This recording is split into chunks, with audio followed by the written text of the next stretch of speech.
સુરત પાસના અલ્પેશ કથિરિયા અને ધાર્મિક માલવ્યા જોડાશે ભાજપમાં. અલ્પેશ અને ધાર્મિક આમ આદમી પાર્ટીમાં જોડાયા હતા.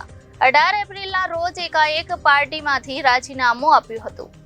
ગુજરાતમાં લોકસભા ચૂંટણી પહેલા કોંગ્રેસ અને આમ આદમી પાર્ટીમાં રાજીનામા આપવાનો સિલસિલો શરૂ થયો હતો. ગત અઠવાડિયે સુરતમાં આમ આદમી પાર્ટીના નેતા અલ્પેશ કથિરિયા અને ધાર્મિક માલવ્યાએ પાર્ટીમાંથી રાજીનામું આપી દીધું હતું. ત્યારે હવે આ બંને નેતા એક સાથે વિધિવત રીતે ભાજપમાં જોડાશે તેવી ચર્ચાએ જોર પકડ્યું છે. જણાવી દઈએ કે અલ્પેશ કથિરિયા આમ આદમી પાર્ટીના સ્ટાર પ્રચારક હતા.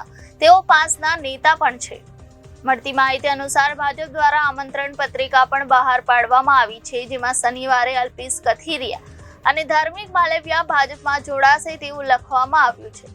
શનિવારે રાત્રે ભાજપ પ્રદેશ અધ્યક્ષ સી.આર. પાટીલની હાજરીમાં અલ્પેશ કથિરિયા અને ધાર્મિક માલવ્યા સુરત ખાતે ભાજપમાં જોડાશે.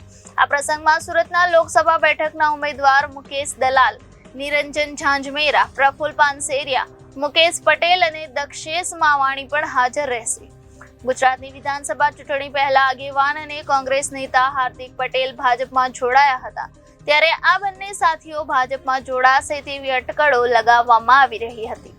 જોકે ત્યારે તેમણે આપ છોડવાનો ઇનકાર કર્યો હતો. જોકે હવે હાર્દિક પટેલ ધારાસભ્ય બની ગયા છે. ત્યારે હાર્દિક પટેલ જ આ બંને નેતાઓને ભાજપમાં જોડવા માટેનું ઓપરેશન પાર પાડ્યું હોવાનું ચર્ચાઈ રહ્યું છે. અલ્પેશ કથિરિયા પાટીદાર અનામત આંદોલનથી ચર્ચામાં આવ્યા હતા. 30 ઓક્ટોબર 2022ના રોજ તેઓ આમ આદમી પાર્ટીમાં જોડાયા હતા. 2022માં આમ આદમી પાર્ટીએ વરાછા વિધાનસભાથી ટિકિટ આપી હતી. સુરતના વરાછાથી કુમાર કાનાણી સામે કથિરિયા હાર્યા હતા. ત્યારબાદ 18 એપ્રિલ 2024ના રોજ કથિરિયાએ આપમાંથી રાજીનામું આપ્યું હતું.